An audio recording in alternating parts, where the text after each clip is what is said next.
Why do Britain's Brexiteers like tea so much? Because tea leaves.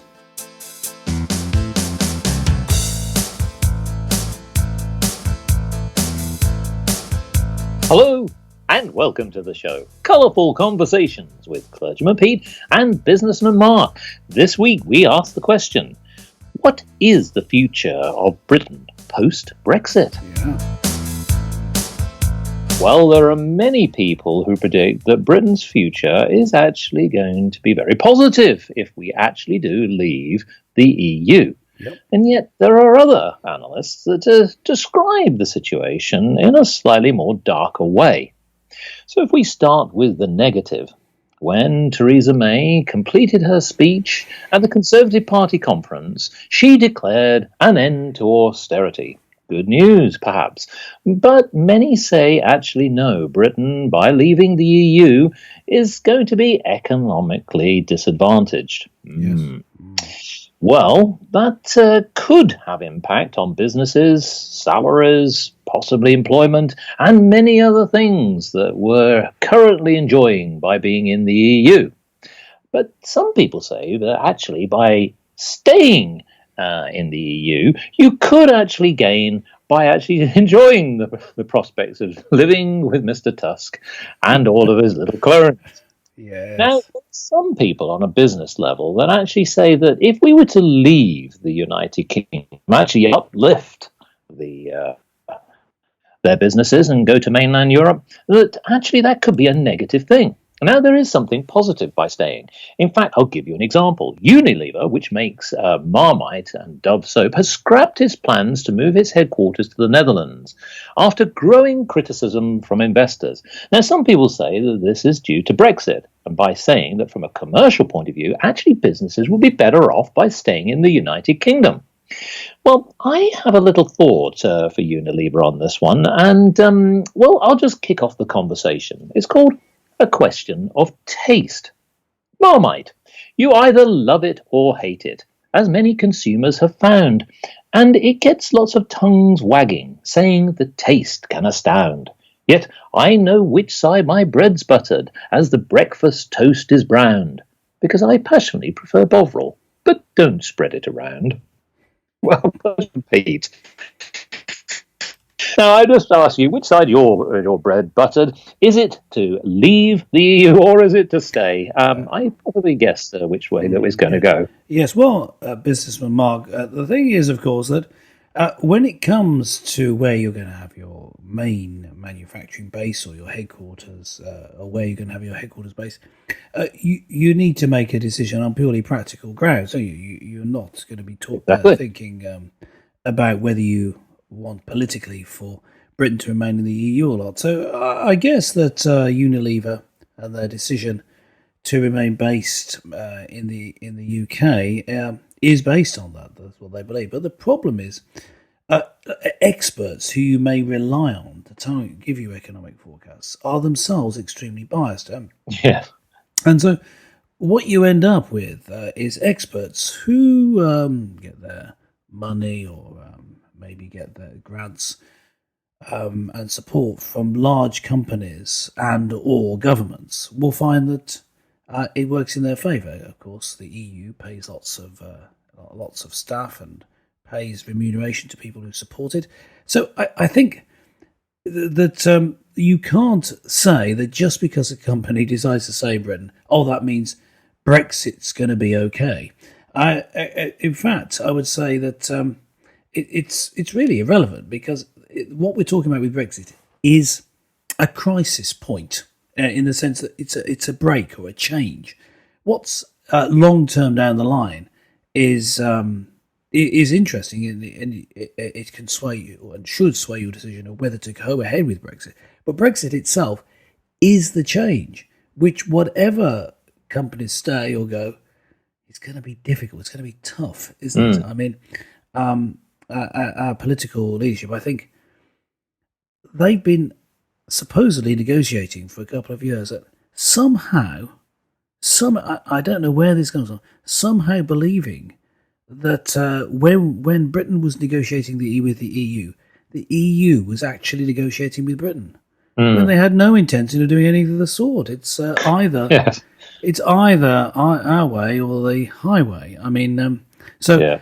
I think that there's been a big mistake in not preparing Britain for a very difficult time that's coming up. But that doesn't change whether you should leave or not. That's your long term view. What's missed out on is, I think everyone agrees that the short term prospects are going to be tough for all businesses, and also, I mean, there's going to be glitches of of bringing things into the UK and the other way as arrangements get sorted out. So we're coming up for a tricky time. Yes. Well, we are, and I think I know which side my bread's buttered, and this is my thoughts on this. So Britain, well... Oh, sorry, I didn't use the pun there. Apologies, everyone. I said, yes. No, I'm not going to now, though. It's too... The moment's past now. Yeah. That's the story of your life. Yes. But anyway... Put a side down, another show. I think. Yeah. But my thought is this, is that we're going to leave a great... Fine. And I do agree that we are actually going to see some challenges, but I think there's also opportunities. I think the challenges will be for big businesses, because I think many big businesses have had the opportunity to really sort of leverage the two sides of the coin here, which is on the one hand, we're working with Europe, but also in some cases, some big companies really haven't been paying much tax, have they, in the United Kingdom? And I think that certain things will have to be tightened up on that front. I actually think that, yes, you're right, in short term, I think that Britain will suffer quite badly. But I think that companies like Unilever are taking a slightly longer term view, which is a good thing. And that is that I think that whilst they accept that there may be some challenges, I actually think that from an export point of view, we'll be in a very good position. I think the pound will struggle, it will drop. And then that means I think a lot of manufacturers will have opportunities to showcase their goods and services and be a lot more competitive. I also think from a small to medium-sized business point of view, there will be opportunities, because I think big businesses will struggle, which will play into the fact that those small businesses will have opportunities to grow. And I think British business, particularly on mainland Britain, will require those small businesses and medium-sized businesses to support them, particularly where the supply chain has been cut, or that there is some friction and things are more costly to import. And so therefore, I actually think long-term, small to medium-sized businesses will prosper. Long-term, I think everyone will benefit, because although we'll probably go through a 5, maybe 10-year period of austerity. Yeah, sorry, Theresa May, I know you're listening to the show. But the fact of the matter is, austerity is really still there. I mean, you ask many people on the streets today. Remarkably, statistics already show that the average person in the United Kingdom is earning less today than they did 10 years ago.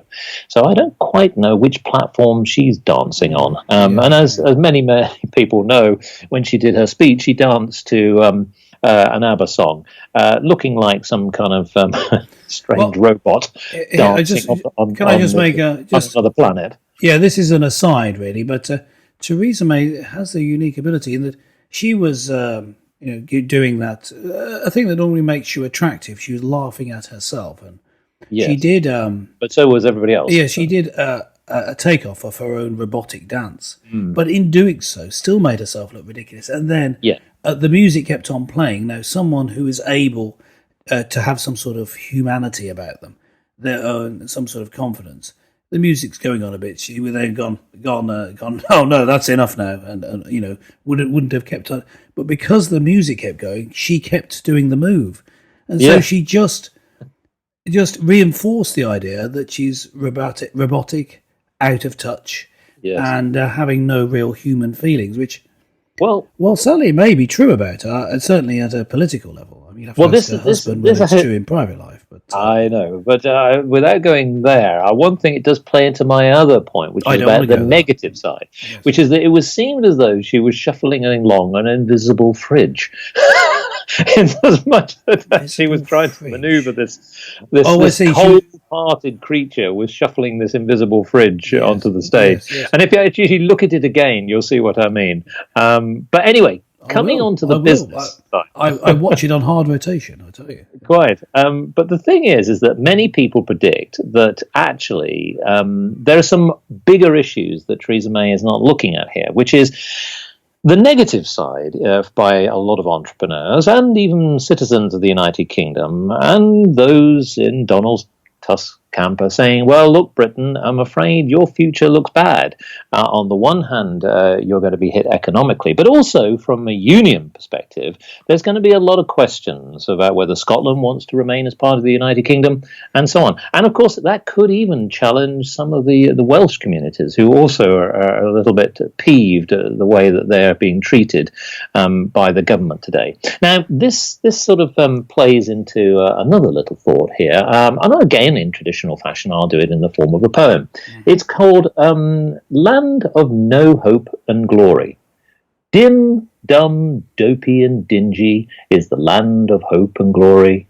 Wild, weird, wily and whingy, life is not so hunky-dory. Cracked, crooked, craggy and cringy, and led by a troubled Tory. Stark, stagnant, stifled and stingy, ends the tale of the Union Jack and Ori.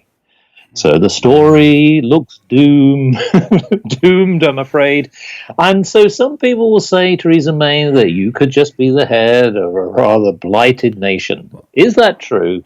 What do you think? Well, I think to try and use an illustration, it's not really like we're heading to doom and despair. It's more like someone saying, right, good news, I can guarantee you're going to be a top athlete from your skill set and from your natural physical abilities. So, you're going to be in the top few in the world, so you're going to really cash in.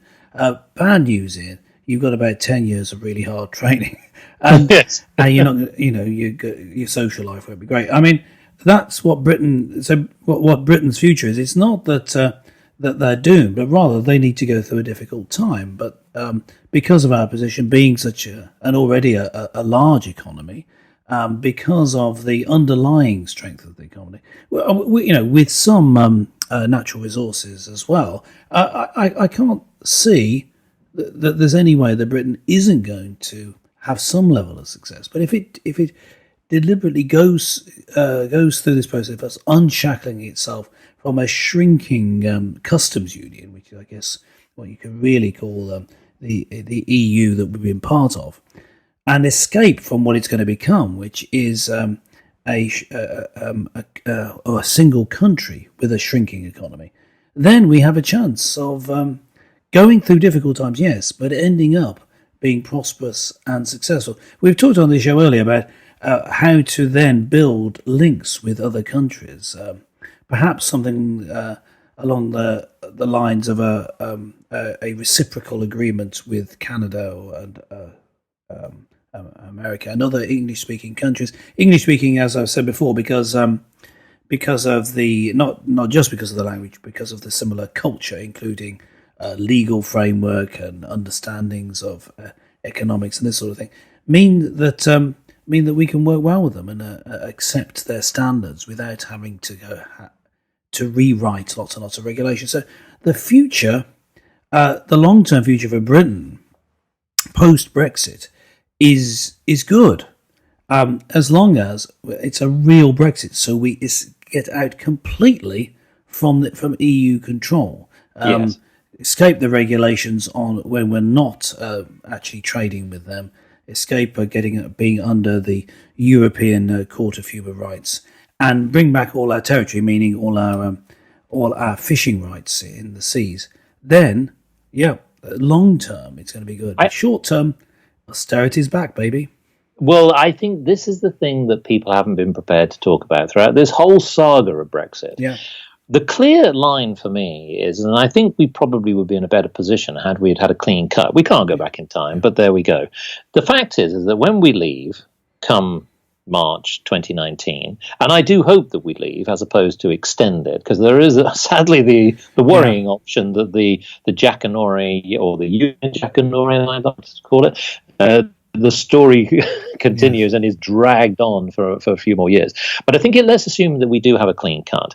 I do agree that this is the bit that people weren't prepared to talk about when they decided to have the vote.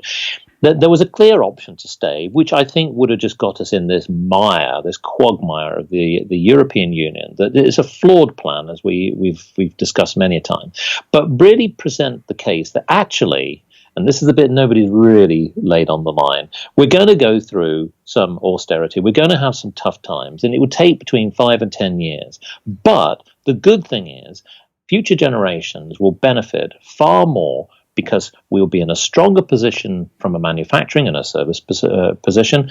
We'll also be away from the constraints of stupid laws that are holding us to the EU, and I think that it'll give us better prospects to look at some of those emerging nations such as China, and you mentioned America, although we're obviously trading, but we can build in better relationships with Canada and obviously the United States and many other countries, including the African continent, which has got tremendous opportunities to grow.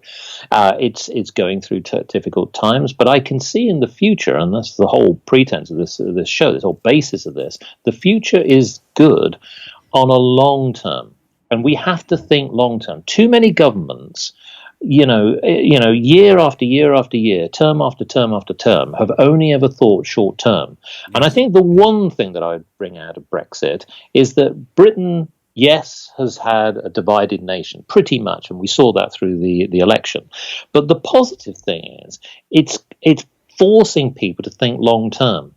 And I think, as a result, we can learn the lessons of this Brexit, this whole saga, and actually start to think about building a Britain which has longer-term prospects rather than this short-termism which has killed our country for too long. Yeah. I agree, and I think that what we need to do then, and what our political leaders need to do, is get prepared. And now, the Prime Minister, Theresa May, has been saying, let's prepare for no deal, let's get prepared. But in the same breath, she's saying, well, we're doing so well that austerity's over. And it's just not being truthful to the British people. You've got to be prepared to say the hard stuff as well as Prime Minister. So toughen up, Mrs. May, and tell us the truth. Well, indeed. Now, listeners, what do you think about this? I mean, do you think it's a good thing that we're going to be coming out of the European Union? Do you think there's some positives? Is that the positive side, or do you have a negative standpoint? Well, why not let us know? Why don't you log on to markandpete.com and let us know your thoughts? Now, fill out the contact form. We'd love to hear your comments. They fuel a lot of our thoughts, and we will certainly want to read them out on the next show. Well, what is Britain's future? We're not far away now, so let's see. We think that it's a positive thing. What do you think? Well, join us again next time for more colourful conversations with Clergyman Pete and Businessman Mark.